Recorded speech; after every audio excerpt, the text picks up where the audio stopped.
Hello बच्चों, आज class 10 की वर्कशीट है आपकी वर्कशीट नंबर 24। इसका सब टॉपिक है समरूप त्रिभुजों की कसौटियाँ। समरूप त्रिभुजों के बारे में हमने लास्ट वर्कशीट में पढ़ा था। अब सबसे पहले आपको बताया गया है कि कौन सी आकृतियाँ हमेशा समरूप रहती हैं। ठीक है, आपको ये फिगर दी हुई है। तो बेटा, जो सर्कल्स होते हैं, वृत्त होते हैं, दो सर्कल्स हमेशा ही समरूप होंगे, चाहे कोई बड़ा सर्कल है या छोटा सर्कल है। इसी तरीके से आपको ये दी हुई है इक्विलेटरल ट्रायंगल, जिसको हम समबाहु त्रिभुज कहते हैं। वो भी चाहे छोटी समबाहु त्रिभुज हो, कितनी मर्जी मेजरमेंट की, चाहे बहुत बड़ी समबाहु त्रिभुज हो, तो कोई भी दो समबाहु त्रिभुजें हमेशा कैसी होती हैं? समरूप। और दो वर्ग हमेशा ही कैसे होते हैं? समरूप होते हैं। तो कौन सी तीन आकृतियाँ आपको पता चली हैं जो हमेशा हमेशा ही समरूप रहेंगी? तो फर्स्ट में आएगा वृत्त, सेकंड समबाहु त्रिभुज एंड थर्ड इज वर्ग। अब आज का जो मेन टॉपिक है सॉरी, इसमें हम कसौटी का मतलब है क्राइटेरिया, मतलब किस बेसिस पे हम दो त्रिभुजों को देख के कहेंगे कि ये त्रिभुजें हाँ ये समरूप होनी चाहिए। अगर वो समबाहु नहीं है, समबाहु तो हमेशा ही समरूप होंगे।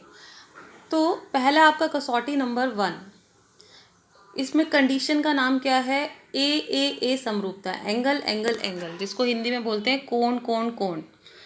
अब इसके हिसाब से क्या है, इसका कथन आप पढ़ेंगे यदि दो त्रिभुजों में संगत कोण हमेशा बराबर हों तो उनकी संगत भुजाएं एक ही अनुपात में होती हैं।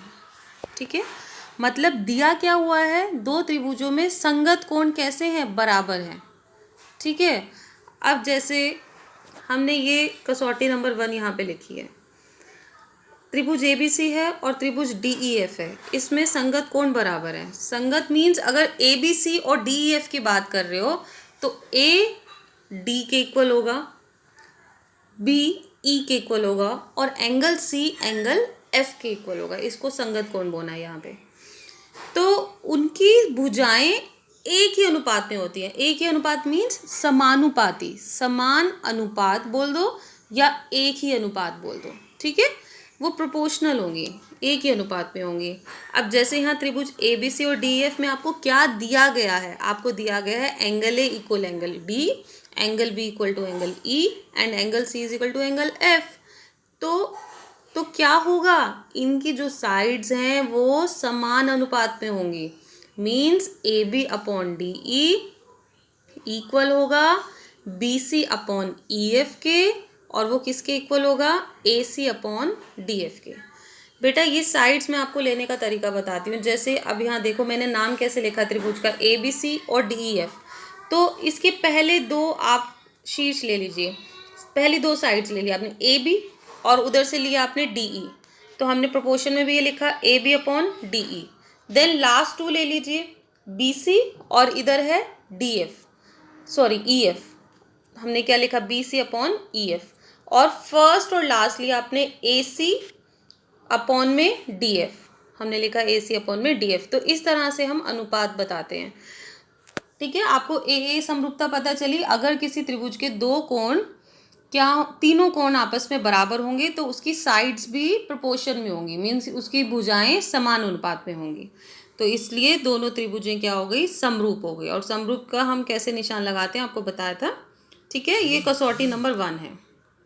इसके बाद आपकी कसौटी नंबर 2, क्राइटेरिया नंबर 2, जिसको हम बोलते हैं SSS समरूपता, साइड साइड साइड समरूपता। अब SSS का मतलब ये नहीं समझना कि तीनों साइड्स बराबर होंगी। अब हम देखते हैं कि क्या है इसमें। अगर दो त्रिभुजों में से एक त्रिभुज की भुजाएं दूसरी त्रिभुज की भुजाओं के समान अनुपाती हों, ठीक है, तो भुजाएं कैसी होनी चाहिए? सारी की सारी, एक त्रिभुज की सारी भुजाएं दूसरी त्रिभुज के संगत भुजाओं की क्या होंगी? समान अनुपाती होंगी। तो उसके संगत कोण भी बराबर होते हैं। तो त्रिभुज ABC और DF में आपको क्या दिया गया है? अब उल्टा हो गया है ना, आपको साइड्स अनुपात में दी गई हैं। तो इसका मतलब अगर साइड्स अनुपात में है तो मतलब संगत कोण भी कैसे होंगे? बराबर होंगे। और त्रिभुजें क्या हो जाएंगी? आपकी समरूप। तो आपको भुजाएं समान अनुपात में करनी है, आपको तरीका बताया था। ABC और DEF में दो आप लेंगे A B upon D E equal to B C upon E F equal to A C upon D F. ठीक है, ये आपको समानुपात में दी गई हैं।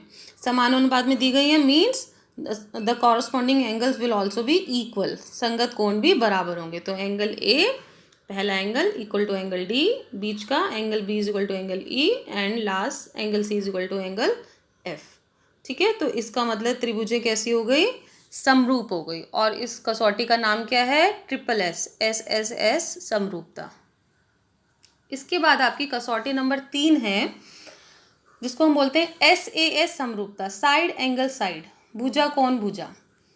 अब समरूप में क्योंकि हम साइड्स इक्वल नहीं कर रहे, साइड्स क्या कर रहे हैं, समान अनुपात में। जैसे कि साइड एंगल साइड से पता चल रहा है, दो साइड्स कैसी होंगी, समान अनुपात में, और एक एंगल दूसरे एंगल के बराबर होगा। एक बात यहाँ ध्यान रखनी है, जो साइड समान अनुपात में होती हैं, जैसे कि A B upon D E, हमने यहाँ लिखा है ना A B upon D E equal to A C upon D F. ठीक है, तो इन दोनों साइड्स का एंगल कौन सा इंक्लूड हो रहा है, ए बी और ए सी के बीच में एंगल कौन सा आ रहा है, एंगल ए। ठीक है, और इधर आ रहा है एंगल डी, तो यही एंगल आपस में इक्वल होगा, angle A equal to angle D. सबसे पहले हम कथन को एक बार पढ़ेंगे।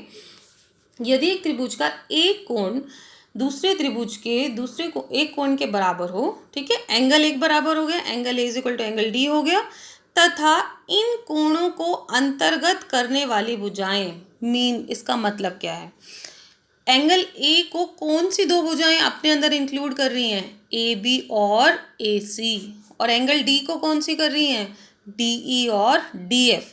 तो यही भुजाएं आपस में कैसी होंगी, समानुपाती होंगी। हमने इसमें बी सी और ई एफ को नहीं लेना। अगर हम एंगल ए एंगल डी के इक्वल दिया गया है तो साइड्स कौन सी लेंगे, A B upon D E और A C upon D F. ठीक है, या और क्या हो सकता था, एंगल बी एंगल ई के इक्वल हो सकती है। ठीक है, तो साइड्स हम क्या लेंगे, जो एंगल बी को इंक्लूड कर रही हैं आपस में, जैसे ए बी अपॉन में और इधर ई को D E equal to B C upon में ई एफ। ठीक है, एंगल बी किस किस से इंक्लूड हो रहा है, ए बी और बी सी से, तो हमने इन्हीं दो भुजाओं को लेना है। और इसी तरह से दूसरी त्रिभुज में एंगल ई के लिए डी ई और ई एफ को लेना है। या क्या हो सकता है, एंगल सी बराबर हो एंगल एफ के, और इसके कॉरस्पॉन्डिंग हम साइड्स प्रोपोर्शन में कर देंगे। तो कसौटी 3 के हिसाब से आपके पास आपको क्या दिया गया है, यदि एक त्रिभुज का एक कोण दूसरे कोण के बराबर हो और उसको अपने अंतर्गत करने वाले, मतलब उस एंगल को इंक्लूड करने वाली साइड्स भी आपस में समानुपाती दी गई हों, तब भी त्रिभुजें क्या होंगी, समरूप होंगी। ठीक है, तो इस तरह से हमने 3 कसौटी आप पढ़ी हैं त्रिभुजों को समरूप करने की। यहाँ भी आपको यही दी गई है, कसौटी नंबर 1, 2 एंड 3। तो पहली है angle angle angle, second one is S S S, and third one is S A S. ठीक है, तो तीनों बेटा आपको ये क्राइटेरिया तीनों अपनी नोटबुक में लिखने हैं, आपको फिगर ड्रॉ करनी है, ध्यान से इसको रिवाइज करना है। अब इसके बेसिस पे आपको जो भी क्वेश्चंस दिए गए हैं आप बहुत इजीली इसको कर सकते हैं। कोई प्रॉब्लम है then we will discuss it. Thank you.